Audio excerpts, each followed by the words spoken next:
Saudara-saudari terkasih, ada seorang penulis yang menceritakan pengalaman seorang temannya. Jadi dia punya seorang teman yang merupakan mantan pejabat tinggi di sebuah negara. Ketika dia masih menjabat sebagai seorang pejabat tinggi di negara itu, suatu hari dia mengisi seminar, menjadi pembicara di seminar itu. Kemudian ketika mau datang ke tempat seminar, dia dijemput oleh panitia dengan kendaraan yang mewah. Sesampainya di tempat, dia disediakan ruangan khusus sebagai seorang tamu terhormat. Kemudian dihidangkan kepadanya segelas atau secangkir kopi yang sangat enak, dan dia minum dari cangkir kopi yang terbuat dari keramik. Gitu. Nah, kemudian beberapa waktu sesudahnya, pada akhirnya orang ini pensiun, pejabat ini sudah tidak menjabat lagi. Suatu hari dia diundang lagi untuk mengisi seminar di tempat yang sama, tapi bukan lagi sebagai seorang pejabat. Ketika dia akan datang ke tempat itu, dia datang ke tempat itu sendiri, tidak dijemput. Kemudian sesampainya di tempat itu, dia dipersilakan menunggu di ruangan yang biasa saja, bukan ruangan yang khusus. Dia kemudian ingin minum kopi. Dia mencari, di situ ada tempat atau meja yang ada kopinya, kemudian dia mengisi sendiri cangkirnya yang terbuat dari cangkir kertas. Kemudian dia mengisi sendiri kopinya, menyajikan sendiri kopinya, dan minum dari cangkir kertas itu. Kemudian dia merenung-renung dan kemudian menceritakan pengalaman ini kepada si temannya yang seorang penulis itu. Kemudian dia mengatakan, akhirnya saya sadar bahwa cangkir keramik yang diberikan kepada saya untuk saya minum kopi, itu ternyata bukan diberikan untuk saya. Termasuk juga fasilitas ruang tunggu yang VIP, kemudian juga fasilitas dijemput, itu semuanya bukan diberikan untuk saya. Karena sebetulnya itu diberikan untuk orang yang memegang jabatan saya. Ketika saya sudah tidak menjabat lagi atau menduduki lagi jabatan itu, maka semuanya itu dilepaskan dari saya, dan saya hanya layak minum dari cangkir kertas. Pada akhirnya, tanpa apa-apa, saya hanyalah seorang manusia yang hanya layak minum dari cangkir kertas. Saudara-saudari, apa maksudnya dari cerita ini? Dan apa kaitannya dengan Minggu Advent kedua tahun A yang akan kita masuki pada minggu ini? Mari kita temukan jawabannya dalam Insap kali ini, Intip Sabda bersama dengan Frater Evi. Pada Minggu Advent kedua akan diberikan kepada kita bacaan-bacaan kitab suci yang sangat menarik. Kita akan mulai melihatnya dari teks bacaan Injil, yaitu Matius 3 ayat 1 sampai 12. Bacaan Injil ini menampilkan sosok utama, sosok sentral yang menjadi tokoh utama dari kisah ini, yaitu Yohanes Pembaptis. Dan teks ini sebetulnya adalah teks yang sangat sederhana. Pesannya sangat sederhana. Satu kalimat. Bertobatlah sebab kerajaan surga sudah dekat. Itu inti dari teks Injil ini. Tapi apa maksudnya? Pertobatan macam apa yang diharapkan? Dan mengapa kita harus bertobat? Saudara-saudari, konteks atau latar belakang dari pesan Yohanes Pembaptis ini tentu saja adalah persiapan untuk kedatangan Mesias, kedatangan Tuhan Yesus. Yohanes Pembaptis kita tahu adalah figur, sosok dalam kitab suci yang datang mendahului Tuhan Yesus, bukan karena dia merasa lebih penting dari Tuhan Yesus, tetapi dia datang untuk membuka jalan, mempersiapkan jalan untuk Tuhan. Salah satu bentuk persiapan yang diwartakan oleh Yohanes Pembaptis adalah supaya kita bertobat. Mengubah mindset. Bertobat itu artinya mengubah mindset. Tidak hanya soal penyesalan. Saya menyesal bahwa saya sudah melakukan kesalahan A, B, C, D, E. Bukan itu saja. Pertobatan itu lebih daripada itu. Sesudah saya menyesal, saya kemudian mengubah. Ada sesuatu perubahan yang nyata, perubahan yang konkret. Salah satu yang ditekankan oleh Yohanes dalam teks ini adalah sindirannya kepada orang-orang Farisi dan orang-orang Saduki. Yohanes mengatakan, hai kamu keturunan orang-orang beludak, kamu merasa dirimu sudah benar, kamu sudah merasa dirimu sudah suci, hanya karena kamu berstatus sebagai keturunan Abraham. Padahal, kata Yohanes, Tuhan itu bisa mengangkat anak-anak Abraham dari batu-batu ini. Dikatakan begitu di dalam teksnya. Apa artinya semuanya ini? Yohanes ingin menegaskan kepada kita bahwa salah satu musuh terbesar orang beriman, kita, orang beriman ini, musuh terbesarnya, salah satunya adalah rasa aman. Merasa bahwa saya sudah baik, sudah aman, sudah suci, semuanya baik-baik saja, tidak ada yang perlu diperbaiki lagi. Itu adalah salah satu musuh utama yang dikritik oleh Yohanes Pembaptis kepada orang-orang Farisi dan orang-orang Saduki. Dan mungkin juga kepada kita, kepada saya, dan kepada Anda. Saya orang baik kok. Saya orang suci kok. Hidup saya sudah baik, saya setiap hari melakukan hal-hal yang baik kepada banyak orang. Saya setiap hari berdoa, saya misa setiap minggu, bahkan saya misa harian setiap hari. Saya adalah aktivis di gereja. Saya adalah donatur untuk gereja. Saya menyumbangkan banyak hal untuk gereja. Atau saya adalah seorang frater. Maka saya sudah kudus, saya sudah suci, saya sudah baik-baik saja. Saudara-saudari, di momen ketika kita merasa bahwa diri kita sudah baik, di momen ketika kita mengatakan, saya sudah baik kok, pada saat itu juga kita harus hati-hati. Karena ada kemungkinan kita sedang tidak baik-baik saja. Sekali lagi, salah satu godaan terbesar sebagai orang beriman adalah merasa diri sudah baik-baik saja. Merasa diri seperti orang-orang Farisi dan orang Saduki, saya adalah keturunan Abraham, maka saya sudah baik. Otomatis saya baik. Dengan kata lain, kita sering tidak sadar diri. Kita itu sebetulnya semua dari kita hanya layak minum dari cangkir kertas. Tapi kita merasa layak minum dari cangkir keramik. Maka ajakan yang diberikan kepada kita melalui teks Injil ini, salah satunya adalah, yuk kita bertobat. Salah satu bentuk pertobatan kita adalah, jangan sampai kita merasa aman, sudah baik-baik saja. Padahal masih ada jalan yang harus diratakan, kalau kata Yohanes Pembaptis. Siapkanlah jalan untuk Tuhan, luruskanlah jalan baginya. Jangan sampai ada yang berliku-liku lagi, jangan sampai ada yang berbelok-belok lagi. Kalau yang masih berbelok, diluruskan, yang masih berliku-liku, diratakan. Jangan sampai kita merasa bahwa segala sesuatu sudah baik-baik saja. Tidak, selalu ada ruang untuk kita memperbaiki diri dan bertumbuh. Karena pada dasarnya sekali lagi, kita semua hanya layak minum dari cangkir kertas, bukan dari cangkir keramik. Pertanyaannya, sebagai persiapan untuk menyambut Tuhan, mempersiapkan jalan bagi Tuhan, kenapa kita harus repot-repot bertobat? Kenapa Yohanes Pembaptis mengajak kita untuk bertobat? Bukankah Sang Penyelamat datang kepada kita? Ya sudah, kita bersyukur saja. Mari kita memuji Dia. Ngapain kita harus memperbaiki diri? Jawabannya adalah, karena iman Katolik meyakini bahwa selalu harus ada yang namanya sinergi. Kerjasama. Kerjasama atau sinergi antara apa dengan apa? Antara rahmat dari Allah dengan usaha kita sebagai manusia. Selalu harus ada sinergi. Tidak mungkin hanya salah satu saja.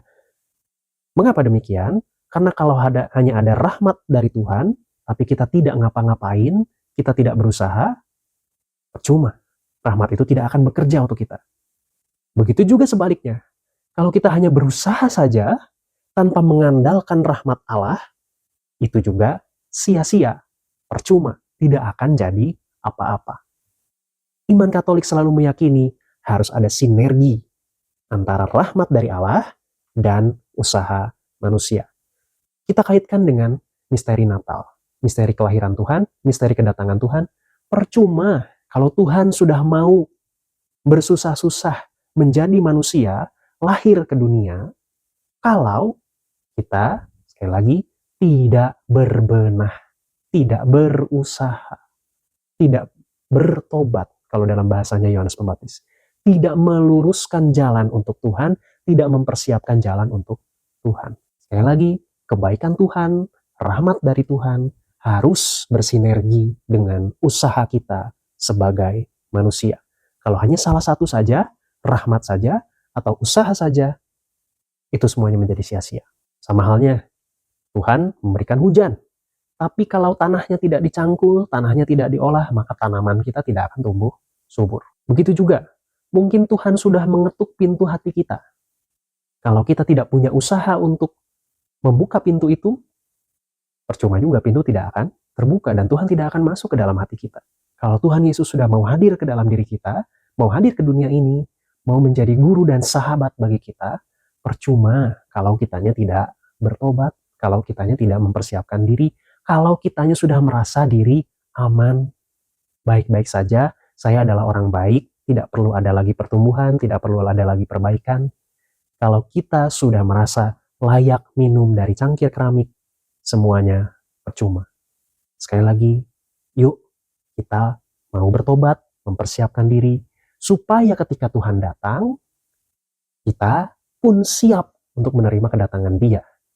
Rahmat dari Tuhan bertemu dengan usaha kita sebagai manusia. Lalu kalau misalnya dua-duanya ini sudah bersinergi, sudah bekerja sama antara rahmat Tuhan dengan usaha manusia, memang apa sih yang akan terjadi? Nah, kita bisa menemukan jawabannya di dalam bacaan pertama. Bacaan pertama diambil dari kitab Nabi Yesaya bab 11 ayat 1 sampai 10. Pada bagian awal dari kitab Nabi Yesaya dikatakan bahwa suatu tunas akan tumbuh dari tunggul Isai. Kalimat ini mengandung banyak hal simbolik. Apa sih artinya tunggul itu? Tunggul itu seperti bagian pohon yang tersisa, yang sudah hampir mati, yang sepertinya tidak ada harapan lagi, tidak akan tumbuh lagi. Nah, itulah tunggul. Sisa-sisa pohon yang sepertinya tidak akan bertumbuh lagi. Tapi kemudian kata Yesaya, suatu tunas akan tumbuh dari tunggul Isai. Siapakah Isai? Isai adalah ayah dari Raja Daud. Kita bisa menemukan kisah tentang Raja Daud di kitab Samuel. Mengapa dikatakan tunggul Isai? Karena keturunan Daud, keturunan Raja Daud waktu itu dalam tradisi Yahudi, itu dikisahkan bahwa keluarga Daud itu hancur. Banyak masalah. Maka sepertinya sudah tidak ada lagi harapan. Begitu juga Israel secara keseluruhan. Sebetulnya tidak hanya keturunan Daud saja yang hancur, tetapi juga keseluruhan Israel itu juga mengalami kehancuran sebetulnya. Dan Yesaya berani mengatakan bahwa suatu tunas akan tumbuh dari tunggul Isai. Meskipun keluarga Isai ini sudah hancur lebur, tapi percayalah, kata Yesaya, suatu hari nanti akan tumbuh tunas dari tunggul Isai itu. Apakah ramalan Yesaya ini benar? Apakah nubuat Yesaya ini cocok dengan kenyataannya? Tentu saja 100% benar. Kenapa? Karena memang betul. Nanti akan ada seorang penyelamat yang akan menjadi tunas baru itu, yang lahir dari keluarga Isai, yaitu tidak lain, tidak bukan adalah Yesus sendiri. Yesus adalah keturunan Raja Daud, artinya keturunan dari Isai. Yesus adalah masih bagian dari tunggul Isai itu, yang adalah tunas baru yang memulihkan Israel.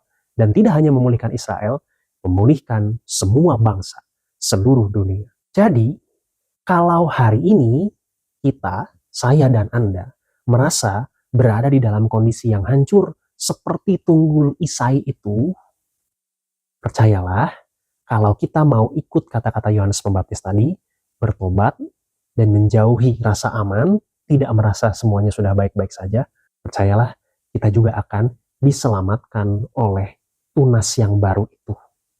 Dan apa bentuk keselamatan yang akan terjadi? Dikatakan di dalam kitab Nabi Yesaya bahwa tunas yang baru ini itu akan memberikan keadilan kepada orang-orang yang tertindas. Dia juga akan memberikan kebaikan dan kesetiaan. Dan yang terpenting adalah di bagian akhir dari teks Nabi Yesaya. Di situ dikisahkan suatu kondisi yang penuh dengan kedamaian. Hewan-hewan itu akan makan bersama. Dikatakan bahwa serigala akan tinggal bersama domba dan macan tutul akan berbaring di samping kambing. Anak lembu dan anak singa akan makan rumput bersama-sama, dan seorang anak kecil akan menggiringnya. Lembu dan beruang akan makan sama-sama makan rumput, dan anaknya akan sama-sama berbaring. Sedang singa akan makan jerami seperti lembu. Anak yang menyusu akan bermain-main dekat liang ular tedung, dan anak yang cerai susu akan mengulurkan tangannya ke sarang ular beludak. Bayangkan saudara-saudari, ini adalah kondisi yang luar biasa. Pernahkah Anda melihat serigala tinggal bersama domba? Tidak mungkin. Karena mungkin serigala itu sudah memakan domba itu. Nah, tapi Yesaya itu menubuatkan bahwa si tunas yang tumbuh di tunggul Isai ini itu akan membawa kondisi yang sangat-sangat dipenuhi kedamaian sampai-sampai serigala itu bisa tinggal bersama dengan domba. Ini adalah simbol yang diberikan atau digambarkan oleh Yesaya bahwa nanti akan ada kedamaian yang dibawa oleh sang tunas, sang penyelamat ini. Jadi jangan sampai kita main-main dengan tunas ini. Ini tunas yang sangat powerful. Maka sekali lagi, kalau tunas ini sangat powerful, supaya kita sebagai orang-orang yang hancur diselamatkan oleh dia, yuk kita mempersiapkan diri, kita bertobat, mengubah apa yang bisa diubah, memperbaiki apa yang bisa diperbaiki.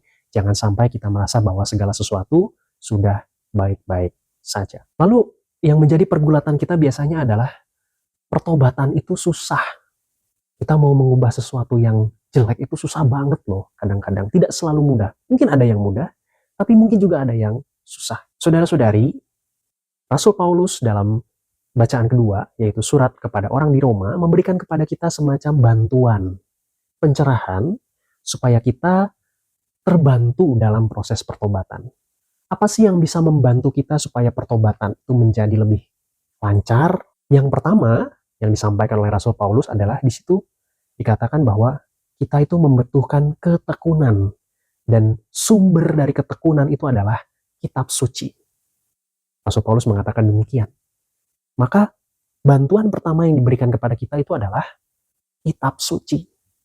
Apa maksudnya kitab suci? Mungkin bisa berarti memang kita membaca kitab suci. Rajin-rajinlah membaca kitab suci setiap hari, bahkan kalau ada waktu. Bacalah kitab suci, karena dari kitab suci kita akan mendapatkan banyak penghiburan yang membuat kita menjadi tekun, yang membuat kita menjadi semangat. Bacalah kitab suci sebagai sumber kekuatan. Apakah ada cara lainnya selain membaca kitab suci? Tentu saja ada. Misalnya dengan mendengarkan homili, mendengarkan renungan, membaca, belajar, dan apapun itu.